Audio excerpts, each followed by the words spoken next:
It's interesting. I'd like to hear your thoughts. So last year, I believe it was Val de Sol, an upcoming race in this calendar, and I remember there being like a conversation about how many people are getting injured now, how many front runners, whether there's changes to minimise that, and I kind of just think there isn't. Like the level of the sport at the minute now is so high. Yeah, but I think, well, part of that, you do listen to some of the stuff and you think, like, I think Bernard said on a recent podcast as well, and I think Brendan was leading towards it when he's mentioned before about the bike park sections of the track now, they encourage that speed, don't they? So, Yeah, and it's not that the skill, no way is the skill side of the sport gone. It's just now it's just a high speed and a skill. yeah, Whereas, and the tracks are not changing as such. They're the same tracks year in year out. There's variations to them, but fundamentally they are, like Leogang this week. So the woods was dry, but fundamentally there's a few tweaks on the track, but fundamentally it's the same track that's been raced for the last 3 years. yeah, So yeah, the speeds and the rider, they know the track already. They're getting up to speed very quick. Especially the wood's been dry this year as well. The speeds are much higher.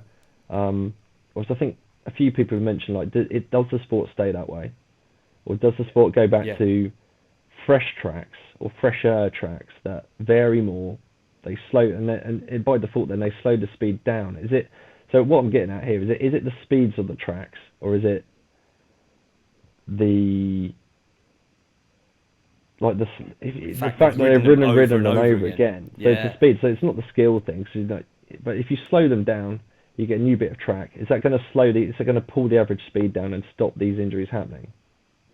yeah. So what you're saying is, it's kind of like in a simple way and a really bad way to explain it over an audio platform is if we've got an S shape to our audio listeners, if the S shape is pulled out like our current tracks, or if the S shape is pulled in, Yeah, you get the world's fastest hitting the turns as hard as they can at 15 miles an hour over the world's fastest hitting the turns at 40 miles an hour. Is that essentially what we're yeah, I think saying? so. Yeah, yeah. And by slow and by the tracks being fresher and they're not as they're going to break down more, which is going to slow the speeds down as well. Yeah, The lines will change rather than just being who's the fastest guy on the main line. I know there was, I'm not saying there's no line variation, but fundamentally, you go back to like Schladming and things like that years ago, where people are picking lines. The average speed of the sport has massively gone up. yeah, yeah. I think because we've talked about it before, and I'm pretty much the Michael Jordan of analogies. Um, it kind of is the same the feeling we're talking about, and I can't really comment on this because I've not had the feeling I'm going to refer to, but it's Isle of Man TT versus Dave in the woods in the Surrey Hills. Does Dave get the same feeling as Mr. McGuinness or whatever his name is on the Isle of Man TT? When Dave nearly hits a tree in Surrey Hills, No, I reckon does you he get the do. same feeling as an Isle of Man TT rider clipping a curb? I still I reckon. don't know.